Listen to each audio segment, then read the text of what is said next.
What's up, y'all? This is your boy Eddie Jax, and welcome back to the Drop That Podcast, where we got hip-hop talk. Holy shit, shit's about to get real in hip-hop. But, just to let you know, this episode is brought to you by Layback TV, okay? Number one subscriber, number one goddamn app, okay? Best of all networks, best of all streaming, over 10,000 channels, movies on demand, every sports channel, every HBO, multiple languages for you simple-minded motherfuckers. Compatible on your iPhones, Androids, Fire Sticks, only $25 a month. Check them out on Layback TV, okay? LAYBACK TV.com. Tell them your boy Eddie Jack sent you. Now let's get into hip-hop talk. Whoa! Holy shit. Shit's getting real. And this subject is really hip-hop talk with Kendrick Lamar and Drake. So, before we get into some Drake, let's get into Kendrick Lamar, okay? Shout out to Kendrick and SZA, who just announced the Grand National Stadium Tour. Okay? They're going to do a national fucking stadium tour. Okay? Now, you check it out. We got multiple locations. Minnesota. They're going to go to Boston. They're going to go to motherfucking Allegiant Stadium in Las Vegas. They're going to MetLife Stadium. New York Giants home. 2 nights in a row. And they're going to go to LA. SoFi Stadium. 3 nights in a row. 3. But here's the kicker. Okay? Here's the kicker. Kendrick's going to Toronto. Where's Drake from? Toronto. 6. You know what I'm saying? Sixes. You know what I'm saying? Which is kind of weird how the Philadelphia 76ers is called that when it could have been the Toronto Raptors. But Toronto Sixers, that would have been better. Should have changed that name. But yeah, Toronto is a home of Drake, and Kendrick Lamar is actually going there June 12th and June 13th of next year. In Rogers Center. If y'all don't know what Rogers Center is, that's actually the home field, the home ballpark of the Toronto Blue Jays. Okay? It's an open stadium. So, that's going to be very interesting. Very interesting. Now, Rick Ross already got punched in the mouth for playing Not Like Us, a song that's not his, and that was in Vancouver, British Columbia. But Drake, what's going to happen when Kendrick is actually playing Not Like Us in Toronto? I mean, not only one night, but 2 nights in a row. That's going to be interesting. I hope the best for Kendrick, but holy shit. That's going to be interesting to see the reaction of the crowd while he's playing Not Like Us. And you can check on all the websites for the Toronto Blue Jays. They're literally welcoming Kendrick with open arms. Can Drake really shut that down if he wanted to? I don't know. It's very interesting. But Drake is going on tour the weekend of the Super Bowl. Okay? And he's going to be in New Zealand and Australia. And it's called We Need a Max Tour. Or We Need a Win Max. We need a max win. I don't know, some weird shit.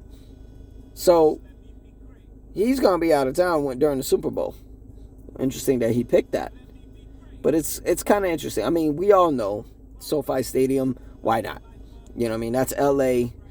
That's across the street from the Kia Forum where he performed the pop-up concert.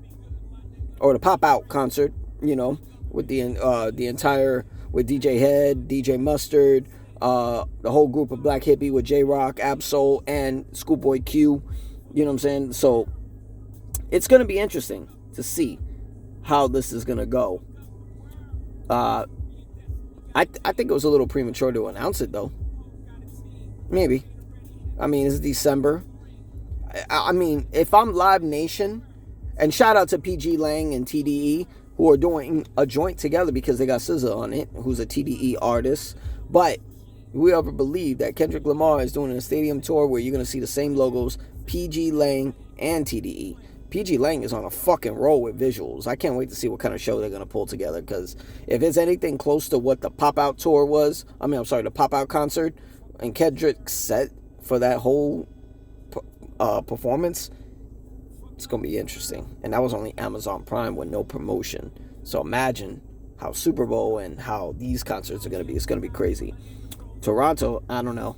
It's gonna be interesting. But if I was Live Nation, I would have made the announcement fresh off of the New Year's. You know what I mean? I mean, the Super Bowl is gonna be a month and a half after. You know, the tour doesn't even start until April. Why are you announcing it now?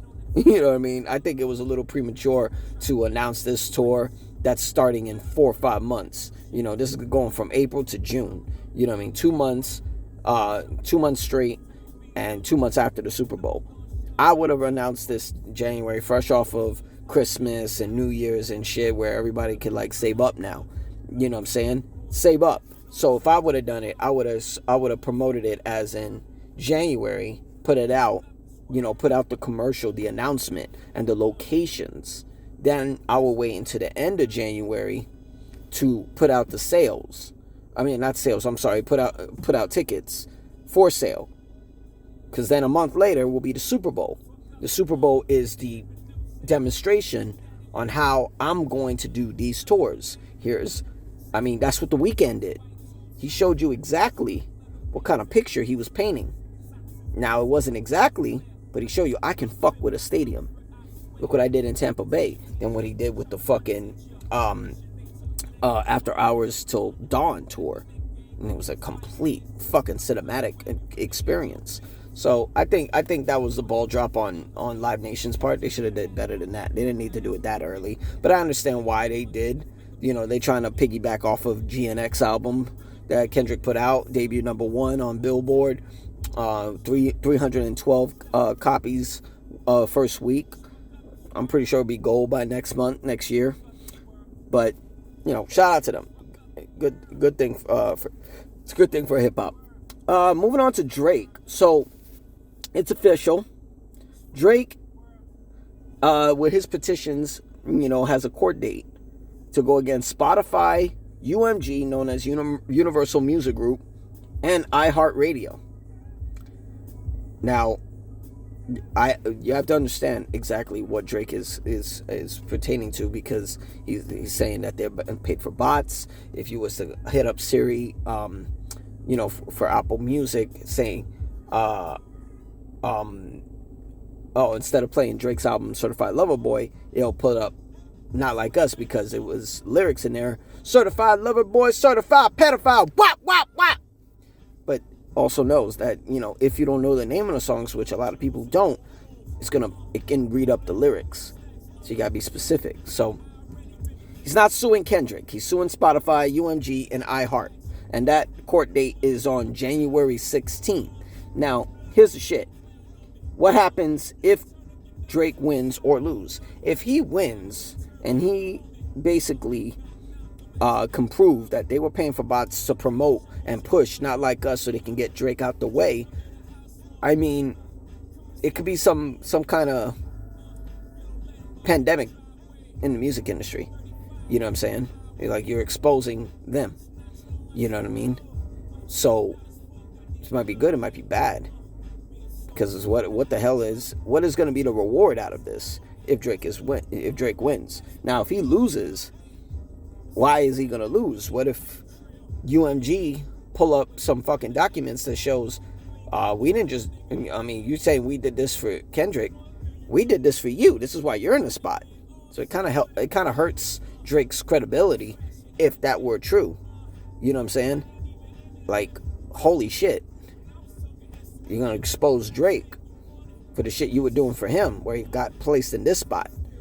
You know what I'm saying? I mean, he may have been on Billboard #1, but you know, his music ain't really fucking replay value in the last few years. I don't give a fuck if it was dark fucking something tapes, or fucking what was it, Certified Lover Boy, For All the Dogs, honestly, never mind. It don't matter.